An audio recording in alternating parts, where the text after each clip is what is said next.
mindfulness. Last semester, fall semester, I was asked to speak on this topic, and I'm going to do a quick summary, given time constraints. When I certainly heard, as I'm sure everyone here has heard the term mindfulness, I didn't know how pervasive it was, keeping it short. And when I was staying with a family, an IT fellow, I asked him, in the corporate world, is mindfulness commonly used? He said, oh yes. Everybody in our corporation that's in a management position must take a course called the Mindful Manager. I was surprised. In the first university that I went to, the host was a young lady that had just finished, she married, and had just finished her graduate studies in the UK. So I asked, in the UK, is this a term that's well known in the UK? She said, oh yes. I said, what are some examples? She said, mindful eating. Okay, could you explain? And the explanation is both selecting the food items mindfully, and second is when doing the act of eating, what is it that you're doing?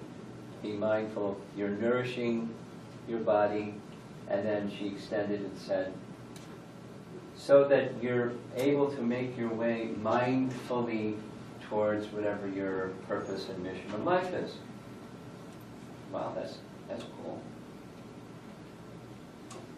And anything else? She said, yes. Mindful walking. And then elaborated that there's other things that we do every day, and rather than just do them mindlessly and you're distractedly, you're purposeful. Again, there's a mission. Not just get from point A to point B, but the bigger picture of your life. And be mindful of the bigger picture as you're doing the small things. And I happen to know that there's, in the field of trauma therapy, because I know somebody that's in that field, mindfulness is part of trauma therapy. Because one of the things that people in trauma therapy teach is, rather than when you're feeling the fight or flight trigger, whatever it is that's triggering you, don't flee.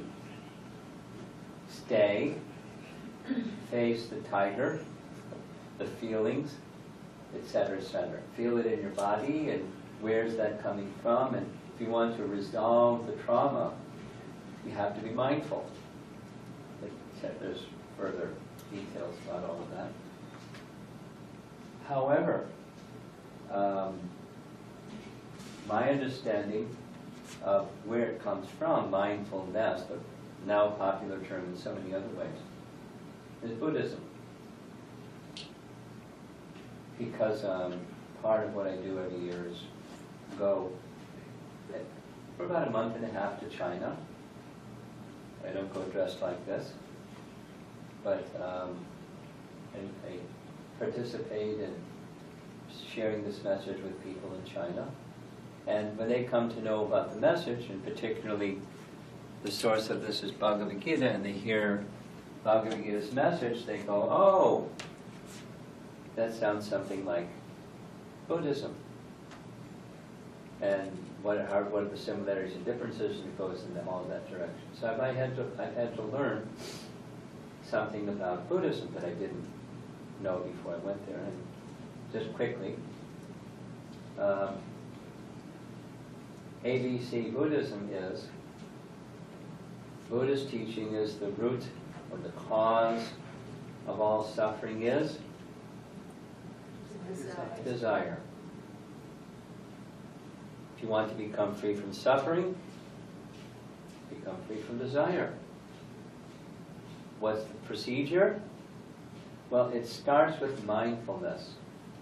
And and meditation, and we'll discuss a little bit about mindfulness and meditation and how they're similar and not necessarily the same.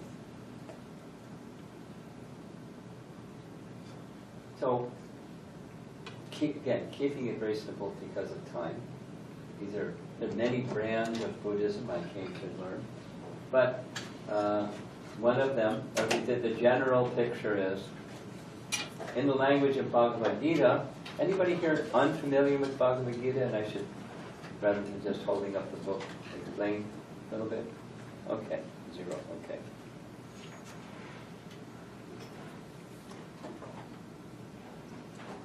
I'm sure MIT, like every university and institute, has a library. And along with the library, there's also departments of education within MIT and university. So just listing, architecture, medicine, obviously technology, engineering, science, divisions of science, humanities, this and that and the other thing. Big library. So the Vedas, VEDA, is such a library. Or Veda means knowledge, and there's different divisions of knowledge. For example, Ayurveda, have you heard that one? No? Some of you have, some of the ones that have said it. So it's the science of medicine. When they visit China, it's traditional Chinese medicine. They're very into it. It's good. Ayurveda is a portion of the Vedas that deals with medicine. There's lots of overlapping, with Chinese medicine and Ayurveda. So divisions of knowledge, governance, cosmology, all divisions of knowledge are within the Vedas. And this is part of that. Specifically, Bhagavad Gita is part of a bigger epic, like a history called Mahabharata, the history of Greater India. And it's right in the middle, and it deals with consciousness. And it deals with systems of yoga for elevation of consciousness. The goal is higher consciousness, keeping it, again, very simple. Systems, yoga is part of the yoga that you have for the past 10 years have been having here. At least has 2, actually 3. One of them is kirtan yoga, but asanas and pranayama, common. But that's part of one of the yoga systems, eightfold yoga system discussed in Bhagavad Gita, chapter 6, and etc. Bhakti yoga, Jnana yoga, karma yoga, etc. Yoga systems for the purpose of elevation of consciousness. So that's what Bhagavad Gita is. It's that literature that teaches principles. It doesn't have an asana class in it, but principles of the yoga systems, plural, and the goal of higher consciousness that can be achieved by those systems. And what is it? What does it look like? What does it feel like? Etc. So, Bhagavad Gita. That's what it is. Part of this vast body of literature. So,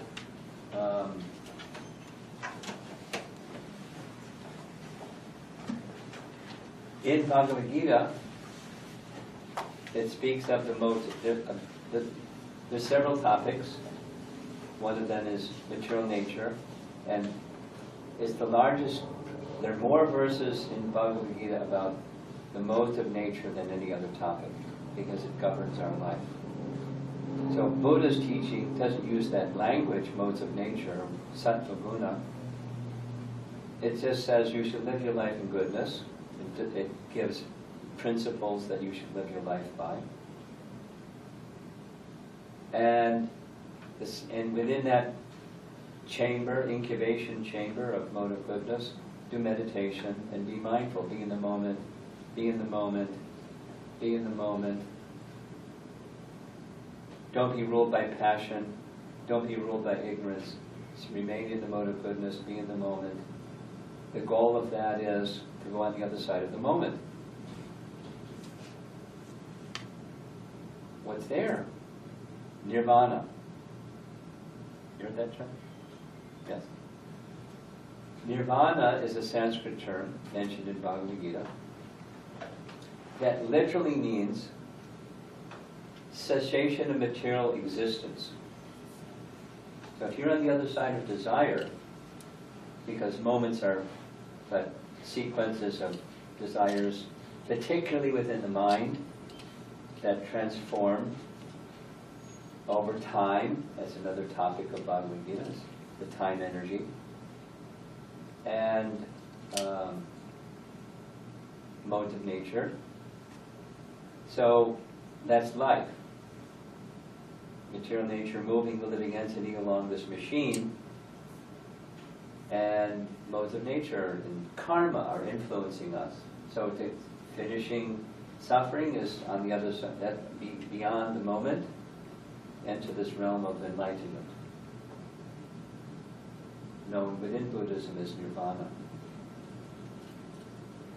Bhagavad Gita, pardon me, little Bhagavad Gita lesson. Bhagavad Gita teaches a little differently. The root cause of suffering, listen carefully to the distinction. The root cause of suffering is ignorance. And with ignorance comes ignorant desire. With ignorant desire comes ignorant activity. With ignorant activity comes suffering. The root cause is ignorance. Solution? Knowledge, or light, or transcendental light, not just mode of goodness light, beyond the modes of nature. Nice concept. In short, Bhagavad Gita teaches what's beyond nirvana. That's another class. I'm going to be teaching that when I go this coming week to Austin, Texas, UT. Beyond nirvana, the path of yoga. Bhagavad Gita. So mindfulness has its origin in our modern world. My understanding is in the use of mindfulness within Buddhism, and then it's kind of become a marketing word, like everything else in the West. So, obviously mindfulness deals with the mind, and different people, so meditation of some type, there's different forms of it, and quickly mentioned some when I was in college. Candle meditation, chakra. You heard that term before? Chakra. Meditation on the different energies in the spine. Mandala meditation, very popular in Buddhism. A geometric design, symmetrical geometric design, and meditate on the parts and then meditate on the whole. And it helps fix the mind. Meditation on the symbol Om, or the sound Om, or both, etc. These are I'm just listing, but there's different people have different ideas what meditation is. But they all include this idea of bringing the mind to a point of stillness. That's a symptom of the mode of goodness. Peace, tranquility, calmness, compassion, nonviolence, cleanliness, truthfulness, mercy, goodness. The qualities are found in Bhagavad Gita. Live your life that way. Bring your mind to this point of singular focus. Then, I'm just doing a quick summary. It can be expanded easily. Of the different types of meditation, sound vibration, meditation connected with sound vibration is especially effective.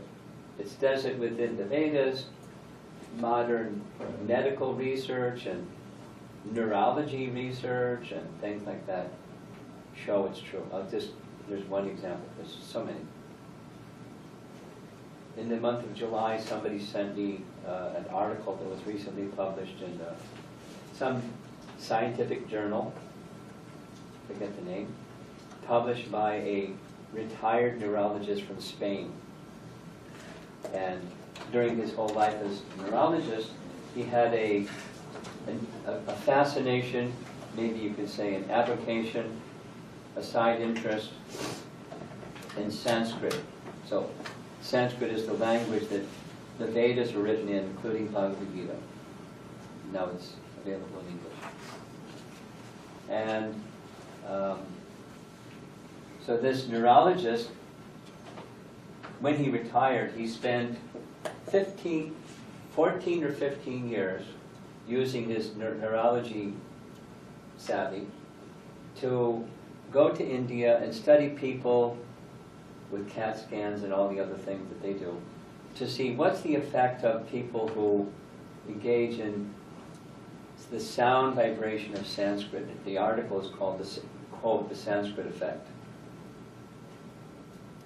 In short, his findings were that two things. Memory was about 3 times that of normal people.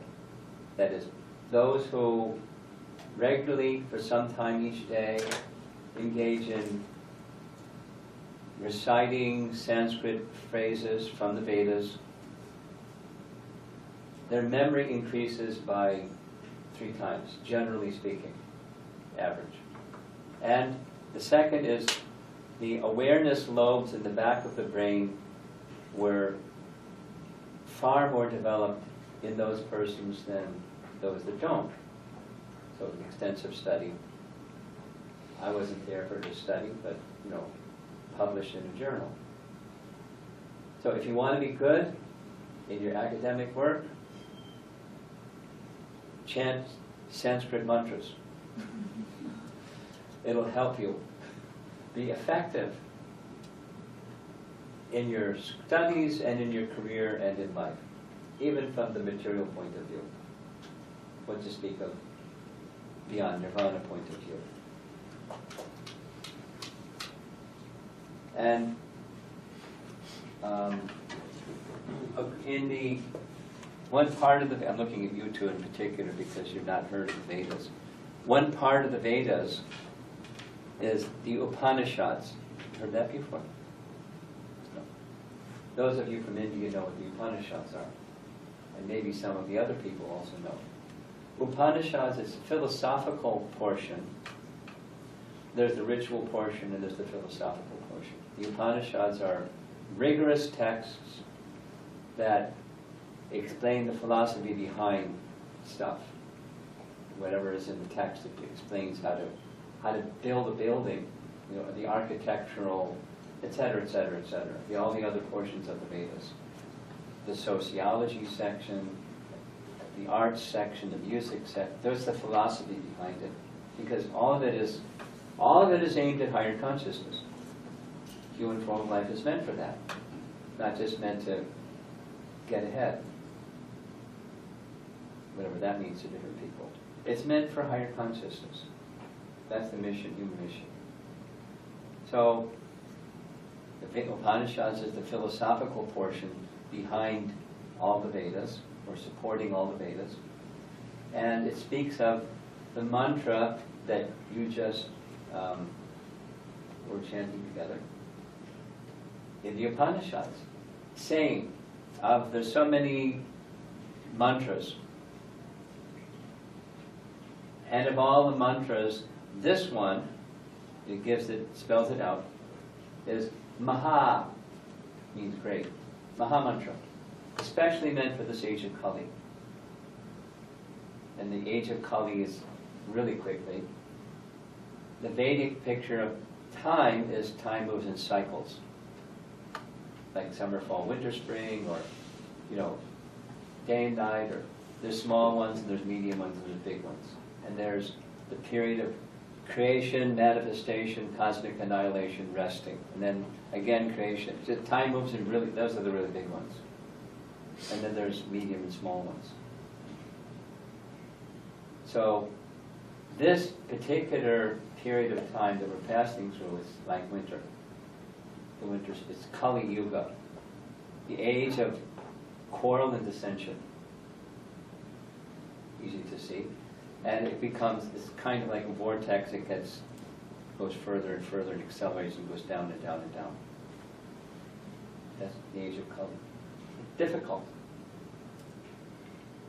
So, in this age of Kali, this particular mantra is considered by the Upanishads to be the most effective for raising consciousness and bringing this higher consciousness into human society. Not my opinion, it's in the Upanishads. And for that reason, we like that one. There's other ones, and the other ones are also nice. But that's principal, primary, and especially important. There's the mantra. And so I just gave you a mini of something that had a much longer version, and with graphics and things, scientific studies and things. But from this presentation, some people said, can you show us how to do this, like practical terms? And so that's what this is. And I'm going to take the assistance of our yoga teacher at a certain point. We're going to call on her, and she's going to do her thing. It'd be kind of the interactive part. I'm the professor, and she's the practical person. So, some tips in mindful meditation, and the place where we're going to begin is, a good place to begin is A, alignment. Now, pardon me while I do a little professor thing here. This is a Sanskrit term, it's important. Alignment is a nice English word that relates to a Sanskrit word. You'll see in a moment. So here's one illustration of what's intended behind this term alignment. It's an artist's depiction. Over here is one gate that's lined up with this gate, that's lined up with this gate, and over here is the palace, or where the king's treasury is, or something like that. Something that's desirable. We'll call it the place of higher consciousness. So alignment is a reasonable English rendering of a Sanskrit term, yojana. Here it is, yojana. Yojana comes from the verbal root, yuj. Those of you from India, you know what dhatu means. It's the verbal root of something. And the verbal root tells you whatever the derivatives of that verbal root is, it has to connect with the root. And this word yuj, its verbal root, means all these things. Connect, join, harness, yoke. It's the same verbal root as yoga, yuj. It means connect with this place of higher consciousness. So yojana is the alignment of body, mind, and heart to get to that place of higher consciousness. That's what our topic is. And this is now a workshop, and the part number 3 is the workshop part. That's where I'm going to step out and she's going to step in. And what are different levels of alignment? What, why, and how? And then we're almost done. It's going to be this little guided alignment experience. That's what we're doing. So here's the what part. And a teenager helped me with this one. This is a little graphic design. Gates, 3 gates. And hopefully it works.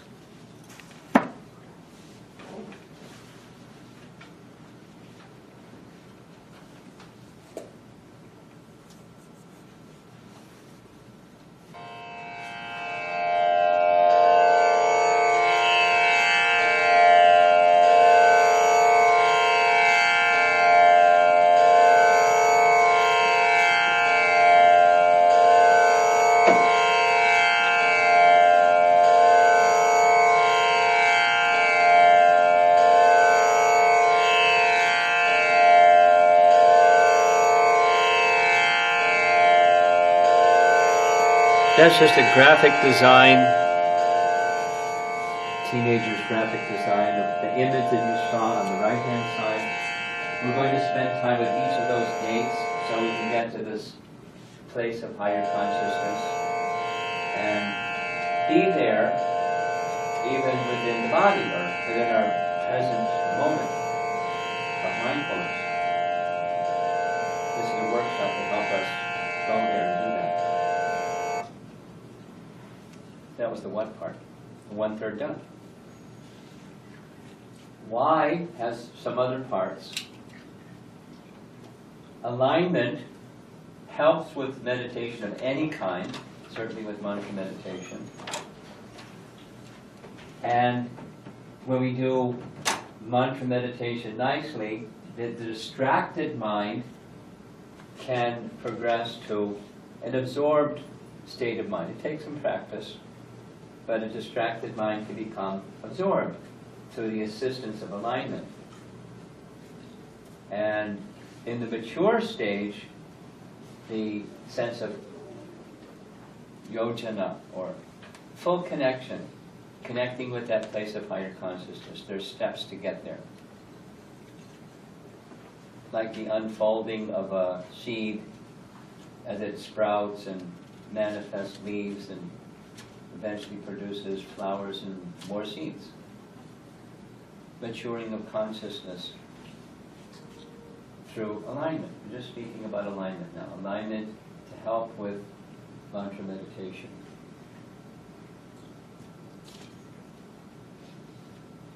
In the Vedas,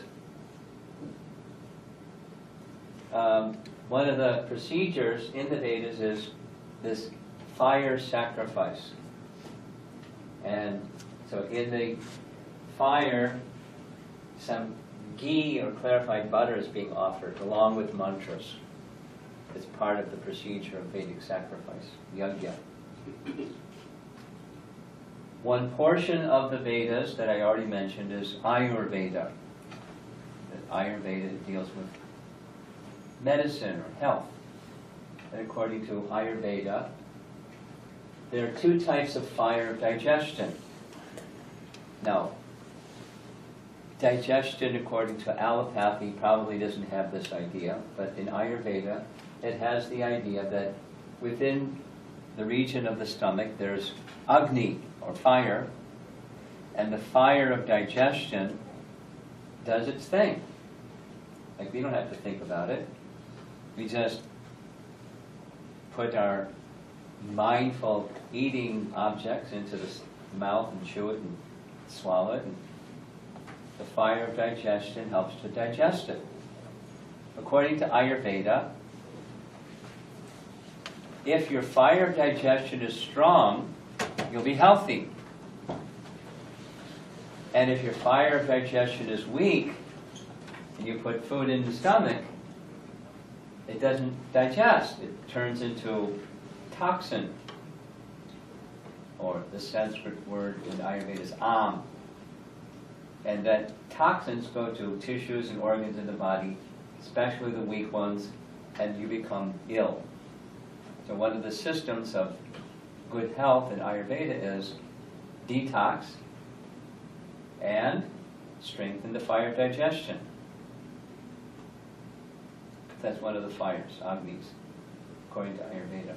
There's another one called Sadhaka Agni, and it has another digestion. It's more subtle, not the food you eat, but your emotions and your experiences, and you're moving down the path of life, and something happens that's unpleasant sometimes. And how well do you process and digest those unpleasant experiences depends on the strength of your sadhaka agni. There's a direct correlation between mantra meditation and yoga and sadhaka agni. In life, there's some things that you can't change. It's raining in Boston. Mm-hmm. And in a couple of days I'm going to Texas, and it's probably still 90 degrees. So It's not going to change. Some things in life don't change just because you want them to change. But how you experience those things, and particularly based upon your understanding of the unchangeable self within, that's what the sadhaka agni helps to strengthen. This is now a little summary. It's a flame within the heart region. This is taken from an Ayurvedic doctor's journal, by the way. When the sadhaka agni is burning brightly, one becomes spiritually free, as the Bhagavad Gita describes. Here's Bhagavad Gita. Now, Bhagavad Gita doesn't describe sadhaka agni. It describes what happens when you do your sadhana or your mantra meditation and yoga, regularly and strongly. According to the Yoga Sutras of Patanjali, there's a way to do your yoga practice where you're in a balanced place. This is now on the topic of why. And then it comes to how, and then it comes the workshop part.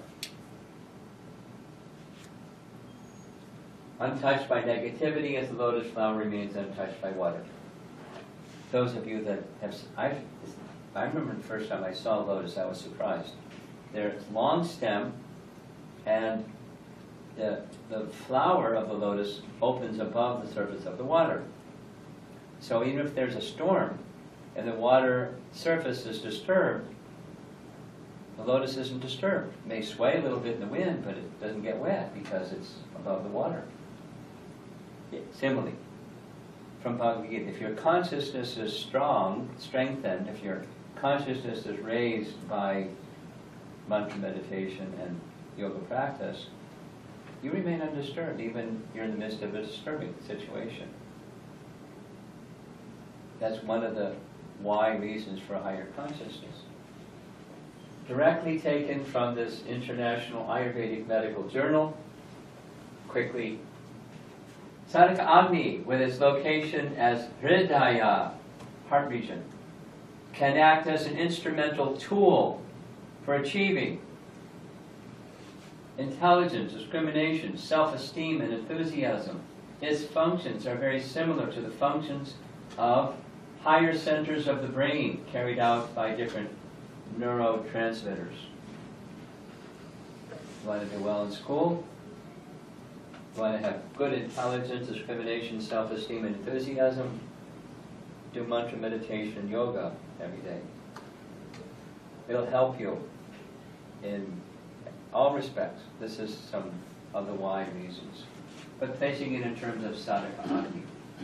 The little graphics without strong sadhaka agni, or when it's imbalanced, then the mind is imbalanced. And when sadhaka agni is balanced and strong, you can achieve all kinds of things that otherwise you wouldn't even consider doing. And you can do them effectively, intelligently,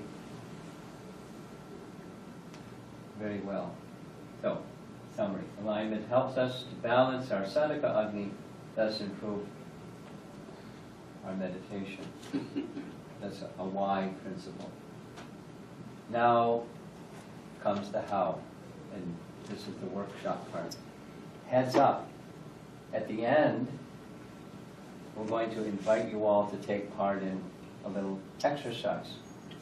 So these are points that are, as I go along, I'm going to pause making the points, invite our facilitator to help you connect with what the message is, and then at the conclusion, I'm going to step to the side, and she takes over, and you do this little exercise, mantra meditation exercise. So pay attention as we go along, because this is not an information session, this is an application workshop session. Okay, alignment of body. We're going to do body, those three doors, body, mind, and heart. The first comes the body part. Posture, pronunciation, productive time. Those are the three. So here's some posture images. I'll say a few things and then turn it over. Commonly meditation this is like a nice example. Those that, have any of you done meditation or are presently doing meditation on a regular basis? Great. So one of the things that meditation teachers encourage is sit straight, and when you sit straight, it helps to sit straight if there's a little cushion at the bottom so your buttocks is raised a little bit, and it helps keep your back straight and your spine straight. And in the lumbar region in the back, maybe you would want in your home or wherever you do your meditation. Remember, this is going to be an invitation exercise and then an encouragement when you go home over the next week, 2 weeks. Apply these things. So, it helps keep the back straight. That's something over here in this lumbar region. So here's a front picture, same thing. Doesn't look like she's leaning against a wall. Maybe she is. With or without a wall, it's the same principle. But some people, like me, I have bad knee. Meniscus tear, so I can't sit like that anymore. So, but I can sit like this. And if you sit like this, with your spine straight, and your head straight, it helps. Good posture helps in concentration. There's an image showing good and bad posture, not the slouched potato model, but the straight back model. And straightening your posture can cause a shift of perspective. There's one teenager, she's now 21, but when she was a teenager I used to tease her. You sit like a sack of potatoes. No wonder you feel down sometimes. We have a relationship, I can speak like that. And she, but she eventually responded, and she's a very happy young woman now. But, and her posture is corresponding. Different perspective. Teenage life. It keeps your body aligned. It gives your internal organs more room so they can do what they're supposed to do instead of squished. The lungs, when your back is straight, more oxygen, and that'll help you awareness. When you sit straight, it just works this way. Your whole metabolism, your whole thing slows down a little bit, and you're more in a meditative, contemplative mood. So now, I'm going to sit down and invite our facilitator to take over. And then I'll be back again. I'm not going to go away. Thank you, Maharaj. I just wanted to add regarding posture that it's often recommended that you do some kind of a physical regime before you sit in meditation. And that will enable all of those things to happen naturally. Your body will be strong, more space for breath, and the internal organs have room to relax. So what I'm going to do here is show you our technology for meditation. Why use beads? Why not just sit with your thumbs and your index finger? The reason is because it engages one more of the five senses. If you really want to concentrate, you want to use as many of the five senses as possible. So when you use the beads, it keeps your fingers alert because they have to move from one to another. So what I'm going to do here is take some help, and someone can. Oh, that'd be great. Yeah, give them out, perhaps to the people in the front row, and then when you are finished with your time with beads, you can pass it on to the next person. Unfortunately, we don't have 40 pairs of beads right now, so we just do the best we can to show it. So it's very nice for the fingers to have something to do while you are meditating. And you, first of all, treat them as you would any fine tool. Don't let them touch the ground. Respectfully. You can grab it here at the little tuft of fabric known as the guru bead. You start there, and then you move to the first bead on the circle. There's 108 of them. It's interesting that many different spiritual disciplines across the planet also use 108 as the count for the beads. So it's a very special number. And what we're going to do today is you're going to speak the mantra, so you'll be using your tongue, and you'll be hearing the mantra, so you're using your ear, and you're using your fingers to move the fingers along, the beads along. How do you move the beads along? Place the first bead between your thumb and thumb and middle fingers. The index finger is uninvolved. Index finger is uninvolved. So you can use your ring finger as well if you like. And then let's just take a moment and simply slide your finger from one bead onto the next, and then onto the next. Very simple procedure.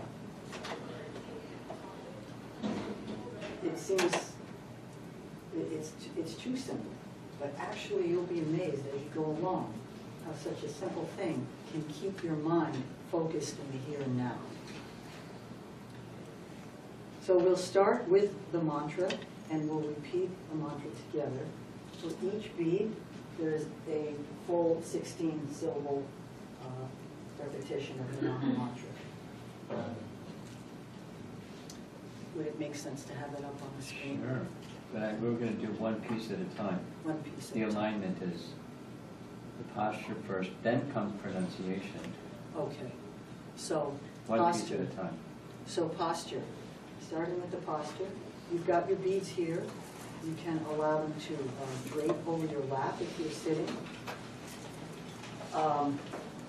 People who are experienced many prefer to place the beads in a bag like this. That keeps them nice and cool. But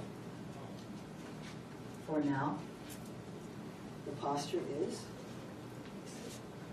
so I am in a comfortable position. You can sit on a chair, on the floor. You hold your hand slightly in front of you. Again, the bead between the thumb and the middle finger. Posture. And posture is to have your sit bones both touching the ground, lift from the chest to the top of the head. These are points that we can go over more meticulously in our yoga class sessions. So I highly recommend that you join us for some of those and get the fine tuning. But basically, as Maharaj was saying, you want to have your spine long, light, and relaxed. Okay. Okay. Okay. So once your body is in this position, then you have stamina. And that enables you to go for longer periods without feeling cramps or pain or any kind of physical inhibition.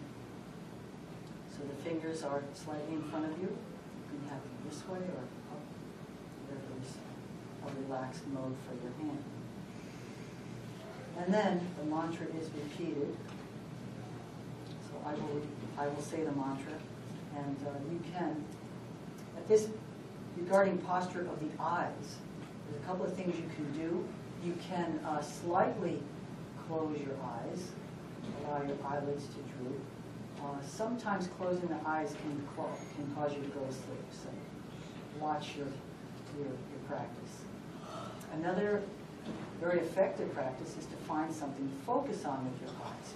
For instance, a candle, or an uplifting image, or even a spot on the floor. The point is to get the mind. You've got four senses: the eyes, sense of touch, the tongue, and the hearing. So The more you get engaged, the more you're guaranteed to become completely absorbed in what you're doing. A few more posture tips. Let your shoulders drop behind you. You can slightly lift your chest. And as you inhale, think of your chest expanding sideways. And as you exhale, everything naturally comes together. So you inhale, and then the mantra is repeated. Hare Krishna, Hare Krishna, Krishna Krishna, Hare Hare, Hare Rama, Hare Rama, Rama Rama, Hare Hare. Inhale, lift your chest, drop your shoulders. Exhale, move to the next beat. And repeat the mantra again. Goes all the way around. If you so choose, you can go 108 in one session. Or just start with 5. We're going to go to the pronunciation part. Pronunciation. We're going to do pieces, and then at the end, the whole experience or experiment. So let's go to the next piece. She'll help you with the practical application. Pronunciation is each syllable needs to be spoken clearly, especially in a room where there's other people with you, softly. If you're in off in the forest, you can be loud as you like, but softly, but audibly. And allow your attention to go with each syllable as you're pronouncing it. So there's connecting of the ear with the sound, with the mind. Go ahead. So, slowly and clearly. Hare Krishna, Hare Krishna, Krishna Krishna, Hare Hare, Hare Rama, Hare Rama, Rama Rama, Hare Hare. Once more, move your fingers down the beat to the next one. Hare Krishna, Hare Krishna, Krishna Krishna, Hare Hare, Hare Rama, Hare Rama, Rama Rama, Hare Hare. Nice deep breath. Exhale, move your finger down the next beat, and next mantra. Hare Krishna, Hare Krishna, Krishna Krishna, Hare Hare, Hare Rama, Hare Rama, Rama Rama, Hare Hare. Okay. Now I'm going to just stay put, and I'm going to do the professor thing again. Just some explanation that goes along with the practical. Sound research has shown, medical modern research, it has an amazing structuring and ordering potency. One example, I'm only going to do one. Dr. Emoto, anyone familiar with his work from Japan? He's a tenured professor that has his own department because what he's come across and has developed is very important. Basically, he's showing that matter is structured by sound. And the way that he does it, methodology, goes something like this. He takes water from different sources so that he can compare this source, that source, and then freezes the water, makes ice, and places the ice pieces under a high magnification microscope that has a photographic capacity. And as the crystals are, before they melt, he takes a picture of the crystals. And by then, from the water from the same source, some sound is vibrated before the water is frozen, and then see what the crystals look like. And A human body, it's important because our human body is 70% water, and same for the Earth planet, although we call it Earth, it's 70% water. And the quality of our life, from my perspective at least, I don't know what he says, the quality of our life is directly connected to the quality of our water. So, a place in Japan where he's gathered water is the Fujiwara Dam, big place. That's what the crystals look like from the Fujiwara Dam.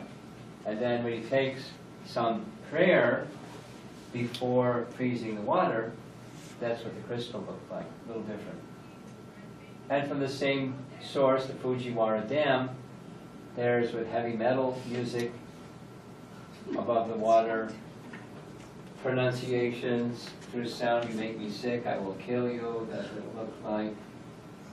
Say Adolf Hitler is a little different than what it looks like when you say Mother Teresa. And so forth. That's from one same source, different images. You can go online and check this out for yourself if you like.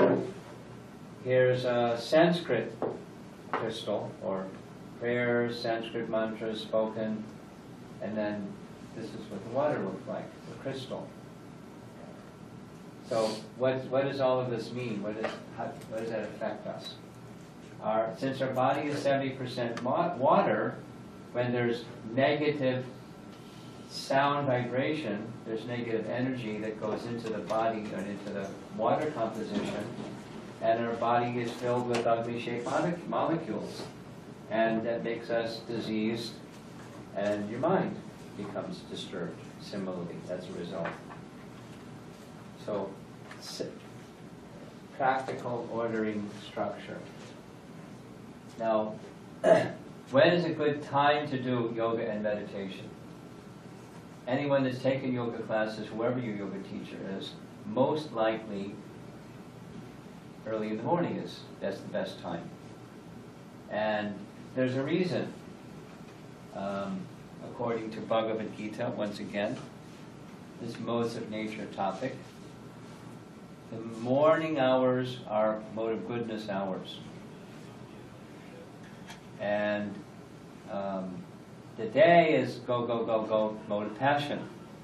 Night is the body is tired, you sleep, mode of ignorance, and the cells regenerate, the mitochondria within the cells, repair and restore the energy that was depleted during the go, go, go part of the day.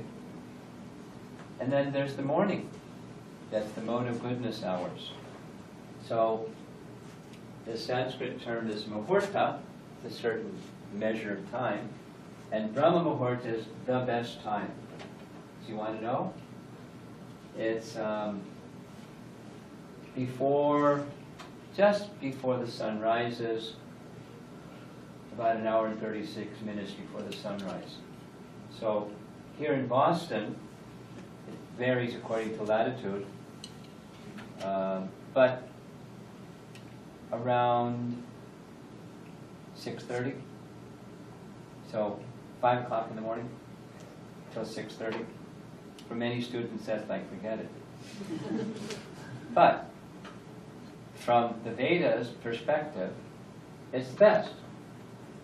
And if it's not early in the morning, then, it's before sunrise, it's early in the morning, because still, those are more mode of goodness until the mode of passion starts to creep in.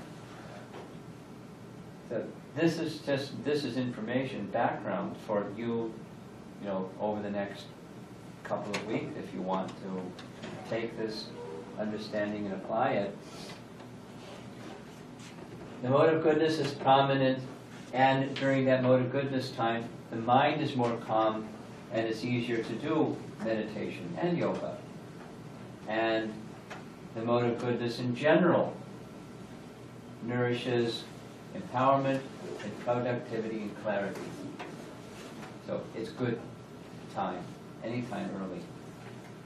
The atmosphere in general, it's not busy, noisy and churning. It's more calm and soothing, and the atmosphere is pure. There's another Sanskrit word. Well, for those of you that do yoga, you know what prana is, because pranayama. Prana means life energy, or life air within the body is prana, and you do pranayama to make it balanced. When life airs are balanced, the mind is strong. When life air is imbalanced, the mind is weak, and it can lead to mental illness. Further out it goes. So, in the morning hours, there's more prana in the air, so it's more vitalizing. I could say more. I could say a lot more. But I'll say one more.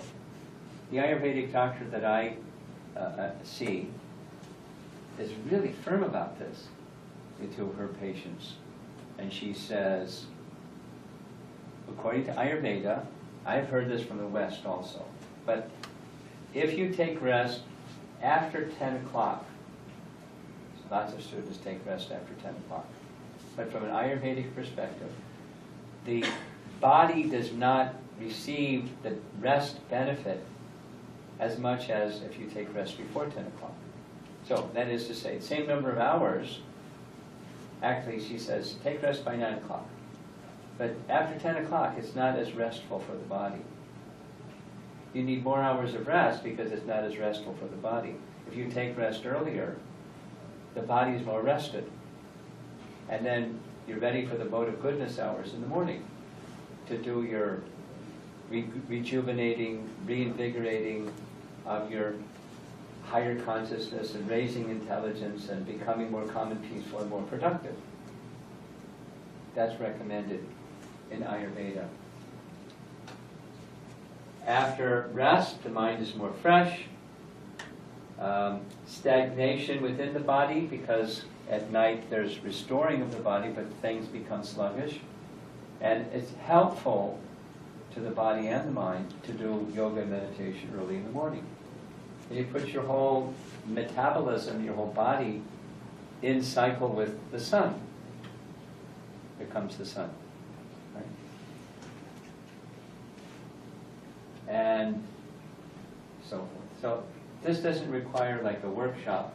It's advice from the Vedas, and specifically from Ayurveda, for good health and higher consciousness. Now, that was the body part. Body, mind, and heart. So the mind is a little more subtle and a little more difficult to deal with. These are the elements that we're going to be discussing.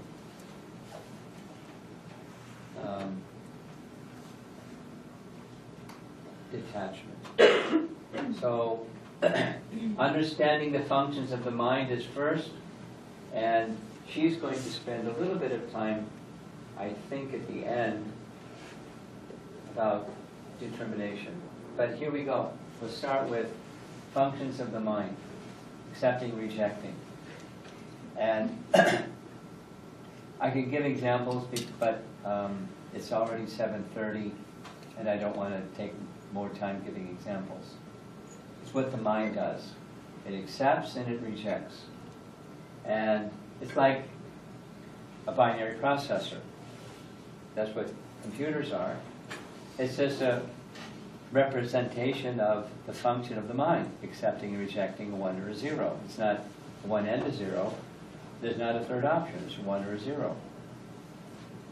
As the mind does, computers do, whereas computers do, that's what the mind does, according to the Vedas.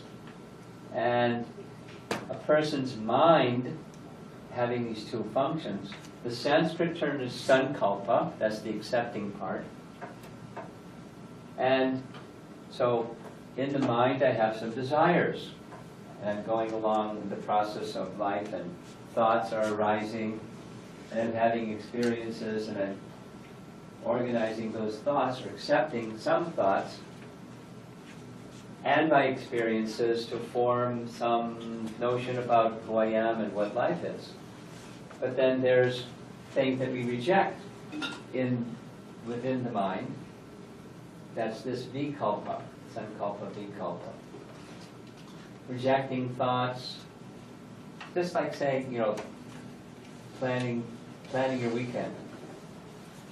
What am I going to do? So it goes into the mind, and there's some ideas, and you say yes to some, and you say no to some others, and even as you're doing that, you're filtering some others. No, that's not the best way. It's the mind. Accepting, rejecting. Now, both functions, really big letters, are controlled by sound, or can be controlled by sound. Here's a very practical little demonstration. This is an image of an old-fashioned cash register. So we won't do it because of time. But supposing there was this, okay, close your eyes, and I'm going to suggest a number and see what appears in your mind. If I say number 7, the number 7 appears in the mind, just like the cash register up there, there's the number. Or 13, or 4, or 3, or 8. And by sound, something registers in the mind. Sound is effective to move the mind to where you want it to go. Now, it's important to know where you want to go, but sound is very effective. Last little comment here is this purpose of yoga practice. This is Patanjali. Those who practice yoga know about the Yoga Sutras of Patanjali. He's like the authority, ancient personality, saying what the yoga system is and how it works. So the purpose of yoga practice is to stop the mind from its fluctuations based on sankalpa and vikalpa. This mindfulness, steadiness, peacefulness. And when the mind is like that, the intelligence becomes stronger and clearer and more decisive, whatever the circumstance, not just early in the morning when you're doing your meditation, but when you're facing challenges in the course of your day. If the mind is steadied because you've done your mantra meditation and yoga nicely, your intelligence is sharper. It works that way. But it's difficult to focus the mind. And therefore, another use of the word sankalpa is determination. Now, I wish I had more time. Determination, so when you're very clear, you're all well-educated personalities. Somewhere along the line you decided something about an intention of the direction of your life, a career or field of study or something like that. And here you are. You're successful at it. One of the things that keeps you moving is your determination to achieve that, whatever that is. And so the mind isn't good at organizing, but if you have a very clear sense of determination, the mind follows it. So at the end, because I have to go to Northeastern for another program, so I have to move. She'll discuss with you being clear about what sankalpa and your determination is, and it'll help you do anything. It'll certainly help you with mantra meditation. So here's a little image. You'll see it one more time, and then I'm going to be over, finished. It's cute. It's sutra-like. Sutra is another Sanskrit term. It means a little short saying, a little terse aphorism that you unpack and it has a lot inside. So intention, when intention is clear, that's where your attention goes. Where intention goes, that's where energy flows. And when energy flows, you can achieve your objective. I was discussing this point in China recently. And a lot of people, there's a lot of people in China. And a lot of people in China travel by train. So it's a real easy image for them. I go to the train station and say I want to go somewhere. What destination? Well, I just want to go somewhere. Well, the train's a good vehicle to get you there. They have really high-speed trains that travel 136 miles an hour. But you have to know where you're going. So, that's this intention. Like, if I'm going to do yoga and meditation, what's the reason? Some people do yoga because they want to feel good, and it helps them feel good. And their body becomes balanced. They feel good when their body is balanced. It helps them become more peaceful. They like to feel peaceful. So those are some short-term goals. But supposing you have this really clear intention of a long-term goal, like this mindful eating that I mentioned in the UK. Like, what's your goal of life? And eating is something that helps you have the strength to navigate your way to whatever your goal is. That's this word. So she's going to help you with this one, this sankalpa thing. But here's the little cute saying. Where intention goes, where intention goes, attention flows. Here you are at MIT, and you're giving attention to stuff. But before that there's some intention. So now your attention is going there to whatever it is that you're engaging yourself in throughout the day. And with meditation, there's this be present, be here now, be mindful. When I was in college, a Harvard professor, Richard Alpert, dropped out of being a Harvard professor and went to India and found a teacher and came back and taught Hare Krishna mantra and wrote a book, Be Here Now, a very popular book. Maybe some of you are familiar with that. But Be Here Now is in the mode of goodness, and the past is the mode of ignorance, and the future is the mode of passion. I could elaborate, but time doesn't permit. So I'm moving quickly, pardon me. If the mind wanders, bring it back. That's the Bhagavad Gita message. Withdraw it and bring it back. Chapter 6, Bhagavad Gita. However many times it takes, that's how many times you bring the mind back and if you can train a monkey, you can train the mind.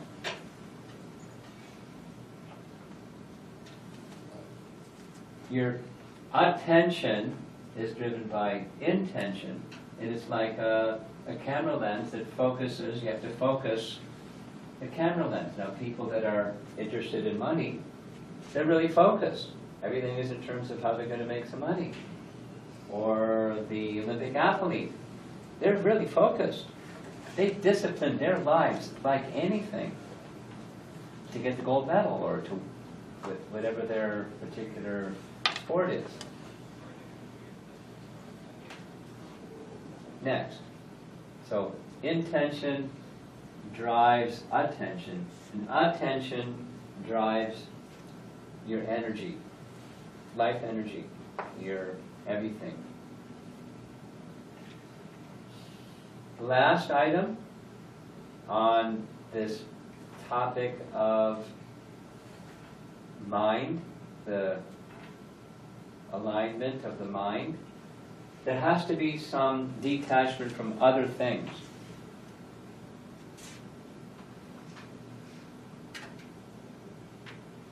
Don't let your mind linger and dwell on stuff, distractions. You may address it, but don't let your mind linger on it.